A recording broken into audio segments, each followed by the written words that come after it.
Hi, welcome to the Coaching Game. I'm Laurie Lawson, and tonight my guest is Heather Markell. Hi. Hey, Heather. Heather's a return, but she's a return that's totally revamped and refurbished herself, and the journey has been fascinating, so I wanted her to share it with us.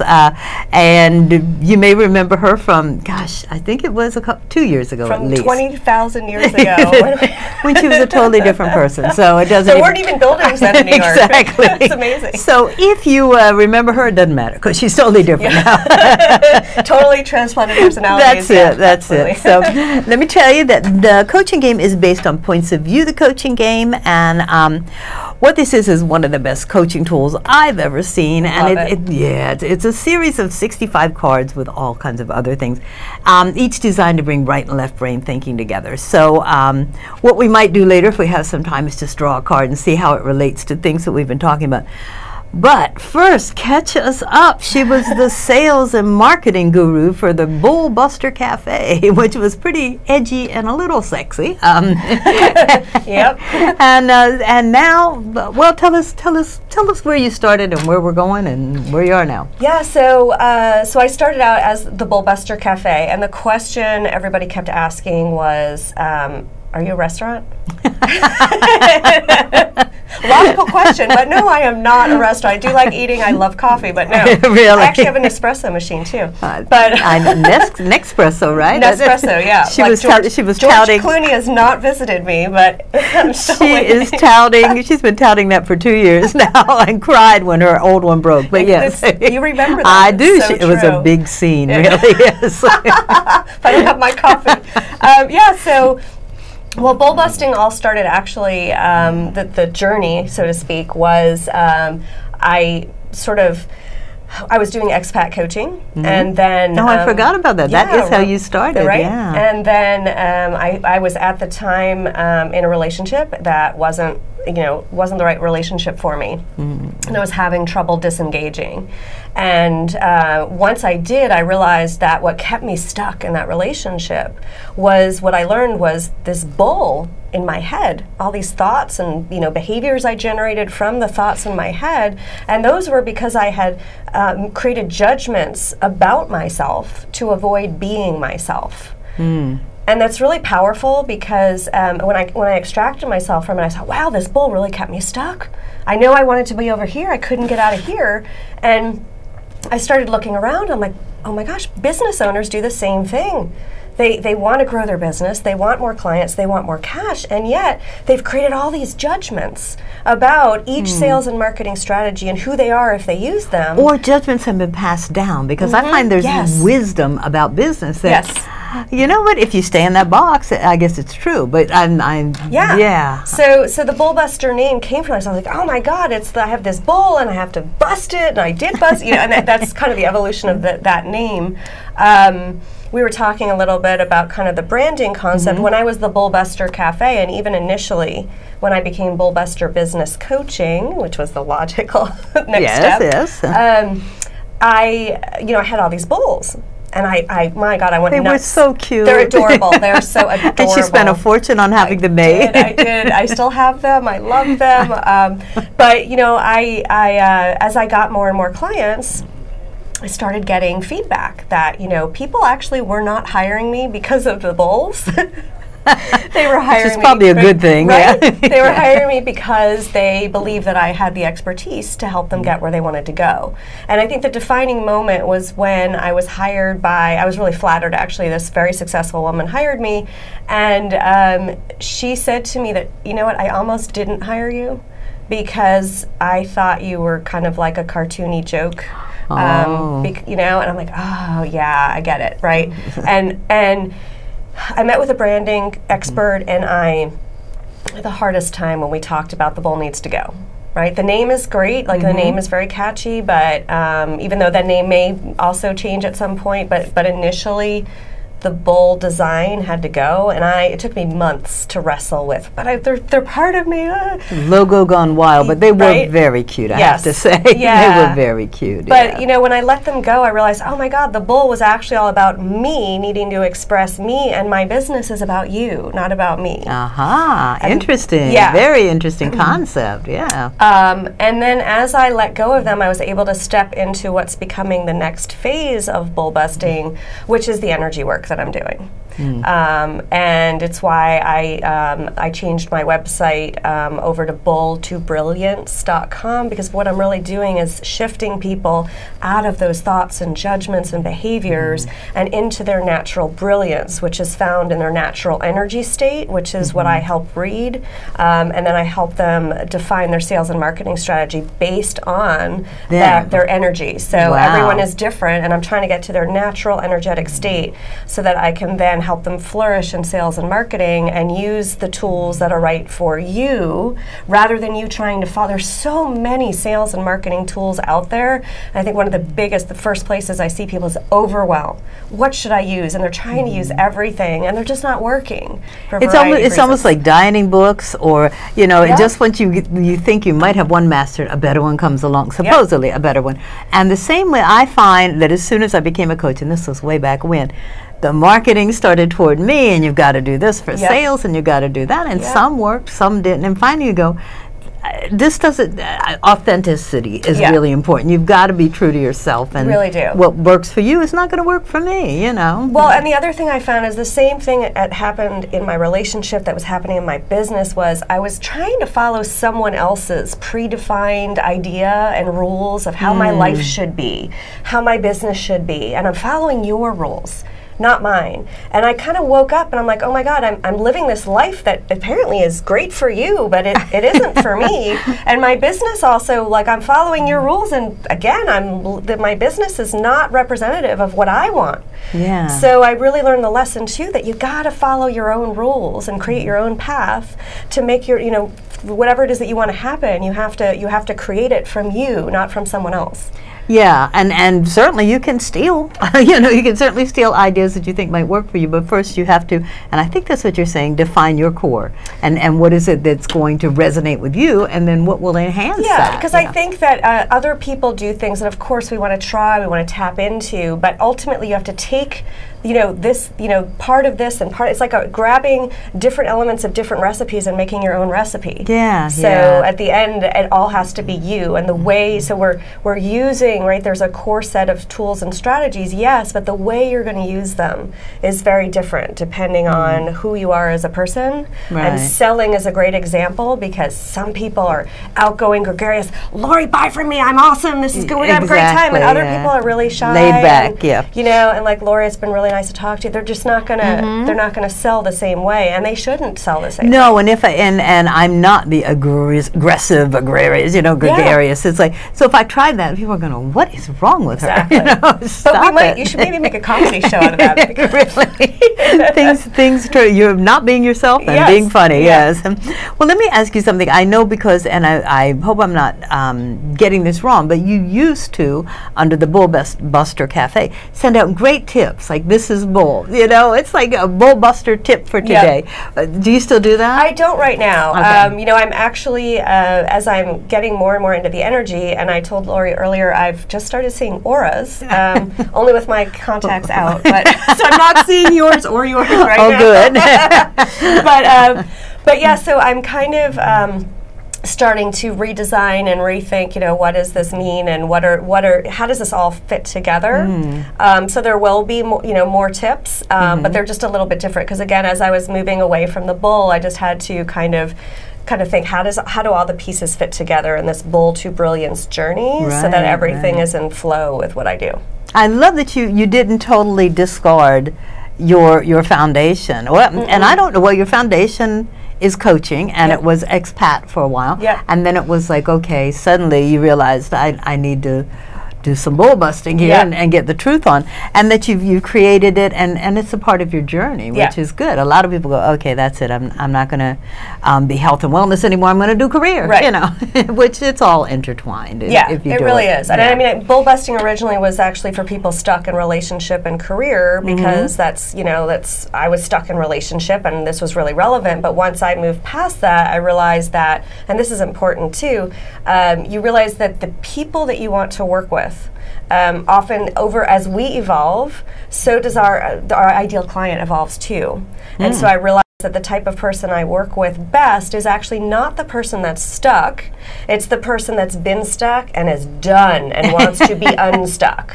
Yes. So I'm, you know, they're just looking for like, help me, like I'm done. I've got like ready to move out of here. It's over. I need a new thing. Yeah. All right. So for old time's sake, give me a bull buster tip that you. Which one of your favorites? I love them all. It was like, oh my gosh, that's so cool. And I do actually. I will say so my newsletter used to send those out, and I do have them on my Facebook fan page. Oh, okay, good. So I still have those. But I think one of the recent ones that I liked was "You are more than you are being."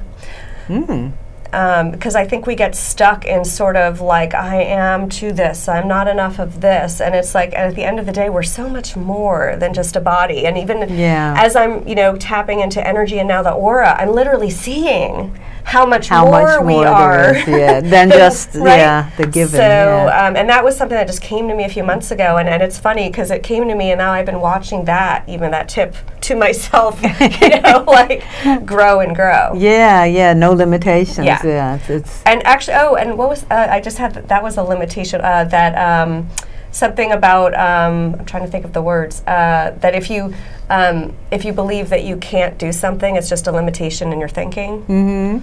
I love that quote. Whether you believe you can or you can't, you're right. You're right. Yeah, it's that's a good all one. a matter of mind. Is so with the Bull to Brilliance now, you've taken the cafe's gone. Except in my mind. Okay. a fond memory. Yeah. And you've taken it to the next step. So your ideal client is not someone who's wallowing around. It's someone who says, you know what, I'm tired, I'm out. It's someone that's really ready to make more money, get more clients, and is just realized, wow, everything I've tried up till now just hasn't gotten me where I want to go, and I'm ready. I'm ready to do something different and have this journey where I create something that I want, my ideal business, and I do it in a way that's authentic, and I get out of this place where I feel like I'm working really hard, but my business isn't working as hard back for me. Okay. So what do you tell, how do you get people to bust the bull? How do you get them to get a new paradigm, get a new thought process? So if I'm working with somebody individually, I actually start them off with a whole, I have a whole process where I, read their energy. We look at sort of what is the biggest bull in their way. And then I show them how this bull is impacting their business, and we end up having really juicy discussions because that bull ends up not just affecting their business, it's affecting their life. Okay, let's go back to step one. You read their energy. What does that mean? So that's hard to define because I don't know how or why I do it, but it's just when I'm working with a client. You're going to write the book eventually and tell us all, yes. It's about really just tapping in. I just get impressions of them and a sort of an idea of their natural rhythm and energy state, and it comes in. Sometimes it's pictures, sometimes it's feelings. I don't know how to explain. It's just in the context of a conversation. I just get a hit on them, and then I discuss it with them, and we kind of flesh it out, and that becomes part of an understanding of, oh yeah. And a lot of the times it's sort of like, oh gosh, I remember when I used to blank, and there's that energy, and oh, I'm not being this person, and I'm not, in my bold, I'm not not boldly exhibiting this person that I am at the core in my business or my life. And that's what ends up happening is we bring that amazing dynamo. I actually have a wonderful client I've just been working with for 6 months that I told her from the beginning, I was like, I'm hanging out over here with, this is where I see you. I'm just waiting for you to catch up. And now it's funny because she started catching up. Her business is booming, and now we actually have a new avatar for her because she's boldly stepping more into not just who she is, but who she can be, and realizing how much bigger that is. Interesting. So, okay, I'm going to ask you, and you can tell I know nothing about this, but I'm fascinated. Yeah. That's why. So, it would be on a more superficial level, like if I were going to totally uneducatably use, is that a word? Well, it is, and it has bull in it, too. Okay. All right, believe, yes. If I were going to say, okay, I'm going to sort of get an idea of who you are by your body posture and how your direct eye contact and your how you communicate with me, is that, it's all part of that mixture that you're reading? It's really not, and that's why it's hard to explain. It's very energetic. To that point, I will say that what I find is when I get to this place of really energetic resonance and understanding, posture, sometimes the client sometimes will sit up straighter. Okay. And in fact, I was, there's also been times where I've been with someone that's kind of like this, and then after we're done, they're like, and they're looking. Their neck is higher, their back is higher, and I look at them, like, what happened? Oh my God, you're a different person, and they feel it. And that's just from one session? Could be. Wow. Yeah, I mean, I've had VIP days where the person walks in, I mean, it's night and day, and I actually have to sit back and look at, I'm like, what? Who are you? You should start taking photos as they enter and as they leave. That would be interesting. You know what? That might actually be a great idea. Thank you. Yeah. So yes, it's very profound. When I also have a group program, and in the group, it's really fun.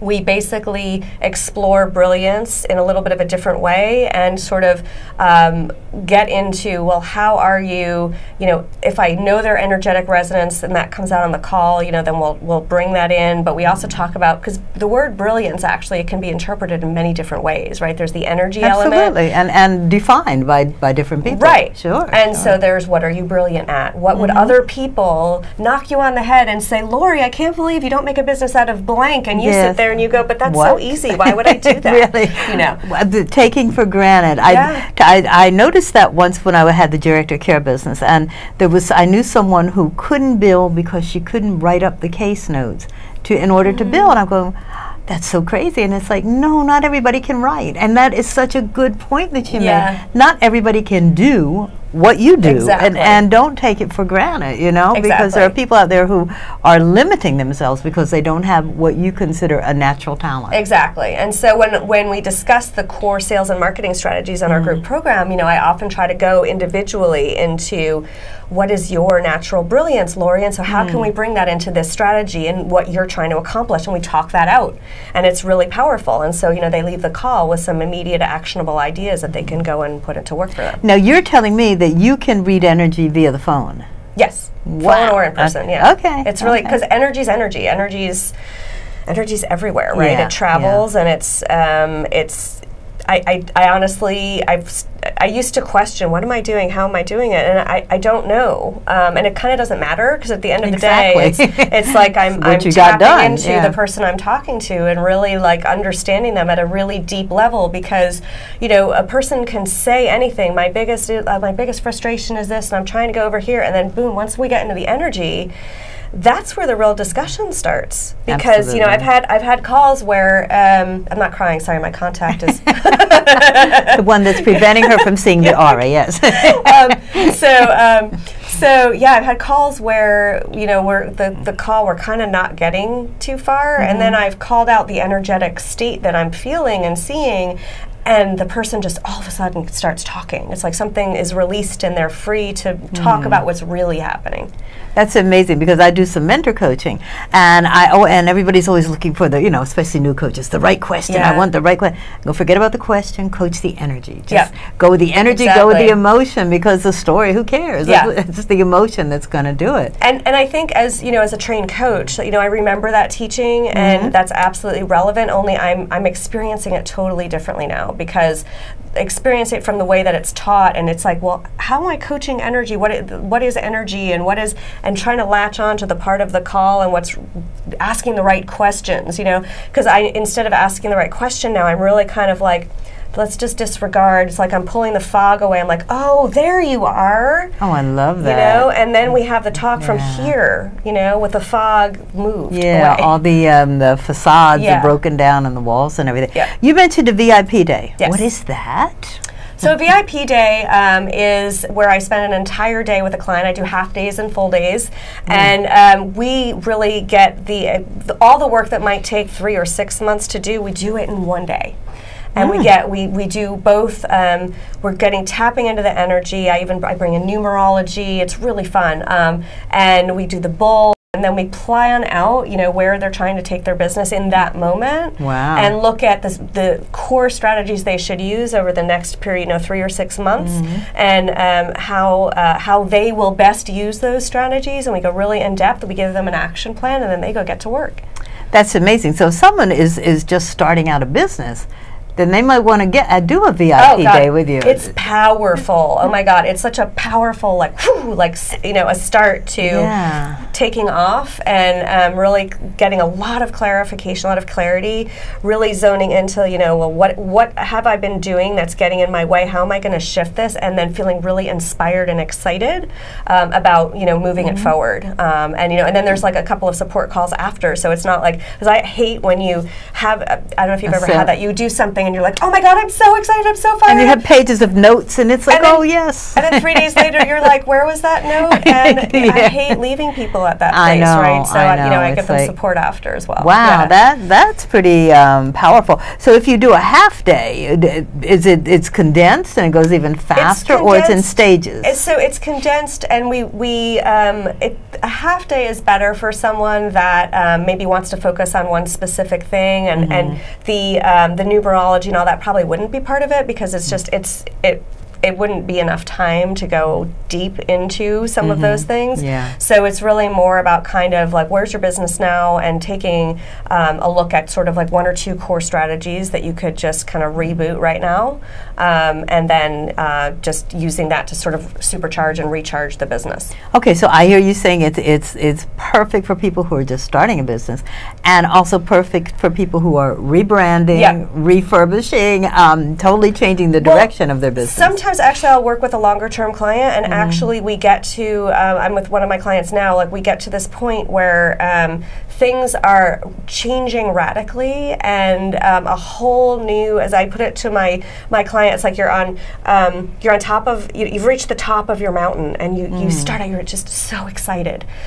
And then after that moment of excitement passes, you get really depressed, because you look down and you don't want to climb that mountain again. And so what I said to her is, well, you got to look out and over to the next mountain. And so, the VIP day becomes the perfect thing to be like, well, build that, let's create that next mountain and how we're going to get you over there. Oh, I love that analogy, or that metaphor, whatever, That's full of them. Full of it, yes, okay. I won't argue with that at all. And I'm very metaphor envious, because I would wish I could. That was a good one. I know. It's a good quote. Metaphor envious. I always will go, gosh, I wish I could have thought of that, but I didn't, so I'll accept that. So what do we need to know? If you were going to give one major tip to someone who, how would they know that they're ready for you? So they would know they're ready when, typically they've tried to, they've been in business for a while, and they're recognizing, there's 2 levels to me, like a client who has been struggling for a while, they've really been working really hard, they are a hard worker, they're really doing what they believe it takes to be successful, and it's just not working, and they're kind of reaching that place where their confidence is starting to dwindle. and they're wondering if they have this dream of this business, it's not working, maybe they should be giving it up, but they really don't want to. And that's a great time to start with me. And another time is you may have a business that's doing fabulous, really well, and then all of a sudden it just tanks. And you don't know why. Yeah. And often the why is because you've reached this plateau that you're not seeing where bull is coming in, because the ironic thing is at each level of our business when we grow, there's a whole new set of bull that comes in. Isn't that amazing? You can't just shed it off and go, okay, done. Yeah. It's like, yeah. And money is one of the most interesting ones. This might be relevant for some of you. You can be afraid of not having enough money, but one of the fears that I see in some of my clients is actually the fear of abundance. What kind of person will I be when I have that money? How will I be judged by my family and friends if I have more money? And that actually is a big piece of bull that can stop success. That's amazing. I mean, the statistics are there also. It's not only how being afraid of money, but it's like handling it when you get it. I mean, like the lotto winners who just you think, okay, they're set. Not really. Yeah, exactly. So it's dealing with change. But I love what you say. It's not that you reach a plateau and it's like, okay, this is bull free from here on out. Yeah. Because you're going to create more and more. As the higher you go. I mean, it doesn't leave you. But so you are giving them tools to deal with busting the bull. So first we talk about the first part of the journey is busting that bull, because I could give you, if you're in your bull, I could tell you an ideal path for you, and you're going to look at me and you're not going to do it. No, and you're my head's going to go, well, she doesn't know that I can't do this. Yes. And then, And so I need to get that bull transformed. So we really look at kind of what is happening. We discuss kind of like, how is this bull showing up? What are you doing? Because oftentimes clients aren't aware of what it is they're doing. That is, okay, I got the bull, but until they see, like, do you see how you keep saying you want to turn right, and with this bull, you keep going left, and you go, oh my God, I knew that, but not consciously. It was subconscious, and when it comes into the conscious state, then you can suddenly say, oh, now the next time I turn left, I can call myself out and I can turn right. And there's a lot of self-sabotaging action that goes on, and as you do it to yourself, you go, see, I knew that. And it's like, no, well, you created it, and you've reinforced what you already, the bull that you've been telling yourself. So it must be hard, and I know it's not one session cures all. So as reinforcement, what do you do for that? Reinforcement. Okay, so to say, okay, this is a habit and I've been self-sabotaging and I'm going to stop it. But you know what? It's so easy to slip back into that. So here's what happens. Some of my clients, depending on who you are. Now, so I divide bull into internal and external. So internal bull is the thoughts. Right. And external bull are the actions and behaviors. What I found is when a client has internal bull, it takes longer to make that go away. The external bull is literally like, Laurie, just turn to the right. Look at that. Look over there. But the internal bull often will take a couple of months. And what happens there is we call it out initially, but then when we jump on a call and we talk about what's been going on, then I'm like, hey, Laurie, remember that bull we talked about? Do you see how that, you just explained to me how you're doing it again. Here's how I might run it differently. Right? And we talk that out, and then you go, oh, gosh, yep. So it's constant reinforcement, like every habit that we have, and it's also support, which I'm hearing you say, okay, this is, I'm providing this.